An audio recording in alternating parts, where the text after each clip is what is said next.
The Honda CR-V is one of the best-selling SUVs in America. It's trusted, it's reliable, it's practical. But here's the uncomfortable truth. By 2027, being good may not be good enough anymore because the competition isn't slowing down. Toyota is getting more powerful, Hyundai is getting bolder, and buyers are getting smarter. So today, we're talking about the one major change Honda must make if the 2027 CR-V hybrid wants to stay on top, and it's bigger than most people realize. The competitive landscape. Let's set the stage. Right now, the CR-V hybrid sits in a tough position. It sells well, owners love it, reviews are strong, but every year it's locked in battle with two relentless rivals, the Toyota RAV4 and the Hyundai Tucson. The CR-V is dependable, but in a market driven by innovation, dependability alone isn't enough, and that's where cracks are starting to show. The RAV4 Prime problem. Toyota's secret weapon, the RAV4 Prime. This isn't just a hybrid, it's a plug-in hybrid powerhouse. 302 horsepower, up to 40+ miles of electric driving, blistering acceleration for this class. Meanwhile, Honda offers no CR-V plug-in option. That's a massive gap. Ask yourself, if two SUVs cost similar money, but one can drive electric most of the week and still outrun traffic, which one sounds more future-proof? Exactly. The current limitation.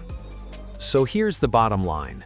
The CR-V hybrid is excellent as a standard hybrid, but it has no answer to high-performance, long-range plug-in competitors, and that's the weakness Honda must address.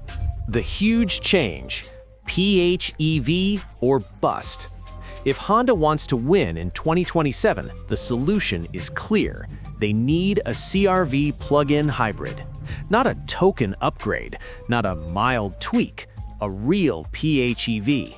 Here's what buyers should demand: 250+ horsepower, 45+ miles of electric range, fast charging capability, seamless hybrid to EV transitions. That puts Honda back in the fight. If a full PHEV isn't ready, then Honda must radically upgrade the standard hybrid. 50+ mpg targets, faster response, and a more engaging driving feel. Anything less isn't enough. Why this move wins the market? Now here's where it gets interesting. A competitive CR-V PHEV isn't just good for performance, it's good for wallets. With federal and local incentives, buyers could save thousands up front, lower fuel costs, higher resale value, better long-term economics, and it solves the biggest dilemma buyers face. I want EV driving, but I'm not ready to go fully electric. This gives them both. That's power. Future design and platform evolution. Rumors already point to refinements in an updated design language for 2027. More aerodynamic shaping, revised front lighting, improved battery packaging. In other words, a CR-V that looks as advanced as it drives. And that's exactly what buyers will expect. If this breakdown helped you understand where the CR-V is headed and why it matters, you'll want to watch the next video on your screen. Click it now, because the smartest SUV choice is the one that still makes sense years later.